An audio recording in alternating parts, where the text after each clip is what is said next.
আছিলে জুবিন ফেন ক্লাব নাজিৰা আৰু বিভিন্ন দল সংগঠনৰ সহযোগিতাত সমাধি ক্ষেত্ৰৰ ভূমি অনা হৈছে আজি। আৰু এতিয়া আমি আমগুৰি উচ্চতৰ মাধ্যমিক বিদ্যালয়ৰ চৌহদত আমগুৰিবাসী ৰাইজে আজি শ্ৰদ্ধাঞ্জলি জনালে।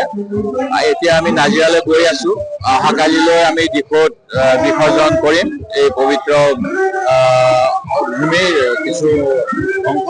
আৰু জাষ্টিছ ফৰ জুবিনটোৱে অসমৰ ৰাইজে বিচাৰিছে, যিজনে অসমৰ জনগণক এটা কণ্ঠ দিছিল, বিভিন্নজনক সহায় কৰিছিল, অসমীয়া জাতিৰ দুৰ্যোগৰ সময়ত সাহসেৰে যিকোনো প্ৰত্যাহ্বান জনাবলৈ যাৰ কণ্ঠত সাহস আছিল, যিজনৰ কাৰণে বৰ্তমান যুৱচামে মাতৃভাষাটো ভাল পাবলৈ আৰম্ভ কৰিছিল, তেনেকুৱা এজন সম্পদ আমি অকালতে হেৰুৱালো।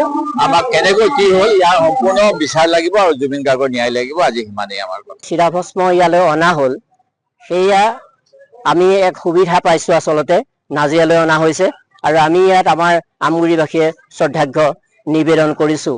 কাৰণ জুবিন গাৰ্গক সকলোৱে তাত গৈ, সেই সোণাপুৰত গৈ বা সেই যাত্ৰাত, অন্তিম যাত্ৰাত সকলোৱে সহযোগ কৰিব পৰা নাই, কিন্তু আমি ইয়াত সেই চিতাভস্মকে প্ৰণাম জনাই আমগুৰিবাসীয়েও আমাৰ অন্তৰৰ নিভৃত কোণৰ পৰা শ্ৰদ্ধা, সেৱা, ভক্তি নিবেদন কৰিছে। যিকোনো খবৰৰ বাবে যোগাযোগ কৰক 7099017330 লগতে 7099017110 নম্বৰত।